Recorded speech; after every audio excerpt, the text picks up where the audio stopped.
सकते हैं। तो ऐसे सुनने वालों को, क्योंकि इस वक्त आप रेडियो में मौजूद हैं, आपको पाकिस्तान के मशरिक, मगरिब, शुमाल, जनूब हर तरफ सुना जा रहा है, तो मैं चाहूँगी कि मैक्सिमम लोगों को उससे फ़ायदा हो सके। तो आप क्या कहेंगी कि ऐसे लोगों को जो कि एलोपैथी के इलाज से मायूस हो चुके हैं, उनको लगता है कि नहीं यार ये हमारे लिए, हर एक के लिए डिफरेंट होता है, तो उनके लिए आप क्या कहेंगे, उनको ऑल्टरनेटिव मेडिसिन की तरफ क्यों आना चाहिए?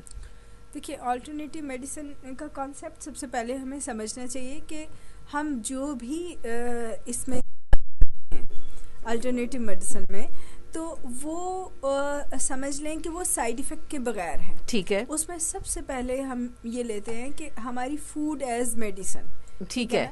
हमारा जो लाइफ स्टाइल है, अब फूड एज मेडिसिन में हमें देखना है कि हमारे रोज़मर्रा का जो खाने का रूटीन है वो क्या है। सही। हम कौन सी चीज़ें ज़्यादा खाते हैं? क्या हम चीनी का, सफ़ेद चीनी का ज़्यादा इस्तेमाल कर रहे हैं? ठीक है। क्या हम सफ़ेद आटे से बनी हुई रिफाइंड फ्लोर, मैदे की प्रोडक्ट्स ज़्यादा यूज़ कर रहे हैं? क्या हम सफ़ेद नमक ज़्यादा इस्तेमाल कर रहे हैं? ठीक है। और हम कार्बोनेटेड वाटर कितना ले रहे हैं? ठीक है। उसमें फिर हम चावल का इंटेक कितना कर रहे हैं? वाटर इंटेक क्या है?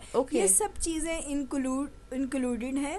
जब हम अल्टरनेटिव मेडिसिन में बात करते हैं तो हम सबसे पहले इनको एड्रेस करते हैं। लाइफस्टाइल को चेंज करने का सबसे पहला स्टेप होता है कि आप अपने देखें आप अपने स्टमक में डाल क्या रहे हैं। अच्छा, आई वुड लाइक हम यहाँ पे इसको रोकें और इस बात को कंटिन्यू करें। हम एक छोटी सी ब्रेक की जाने बढ़ेंगे, ब्रेक से वापस आते हैं। तो मैं चाहूँगी कि जब आप बात करी बहुत दिलचस्प है, क्योंकि बहुत सारी दफ़ा जब हम ये बात करते हैं कि ऑल्टरनेटिव आपको अपना लाइफस्टाइल चेंज करना होगा, तो लोग कहते हैं ऐसे की खाइए, तो वो बड़ा मुश्किल हो जाता है। I think it is very interesting कि आज हम अपने सुनने वालों को बता पाएंगे कि आपको जब लाइफस्टाइल चेंज की बात की जाती है तो क्या खाना पीना चाहिए।